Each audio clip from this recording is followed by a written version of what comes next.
আমার পুরা পরিবার 100% দাঁড়িপাল্লা মার্কায় ভোট দিবে। ঠিক রকম পাওয়া যায় না ওষুধ, হাসপাতালে কিচ্ছু নাই। 33 ভোট দেওয়ার সুযোগ হয়নি ভাই।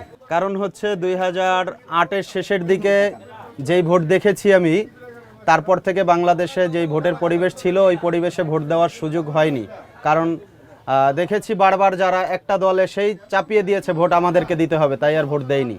বাংলাদেশে যারা ইসলামপন্থী আছে, ইসলামী আইন বিধান এবং ইনসাফ ন্যায় ইনসাফ প্রতিষ্ঠা করতে চায় তাদেরকে ভোট দিব।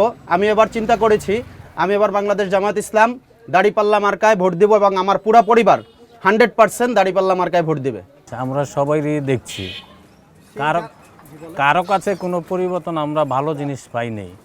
আমরা আবার নতুন করে দেখতে চাই যে ভালো কিছু পাইনি। আমরা বাংলাদেশের প্রতিটা যুবক দেখতে চায় বাংলাদেশে ইসলামপন্থীরা ক্ষমতায় যাক।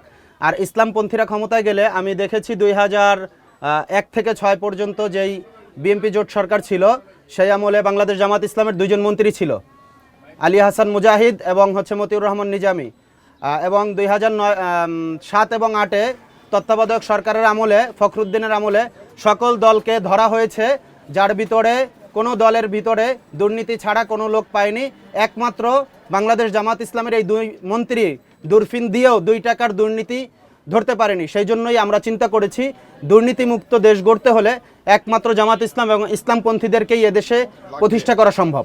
তারা আসলে জনগণের খেদমত যদি ভালো করে তাহলে জনগণই মানে এটারই নিবে, যে ভালো মন্দ যাচাই করবে যে তারা কি করতেছে। নতুন করে আইসা পরবর্তীতে দেখা যাইব যে এরা ভালো করলে এক ভালো সম্মান থাকবে, আর যদি এরা ভালো না করে তাহলে সব ডাইল খিচুড়ি একই হইল।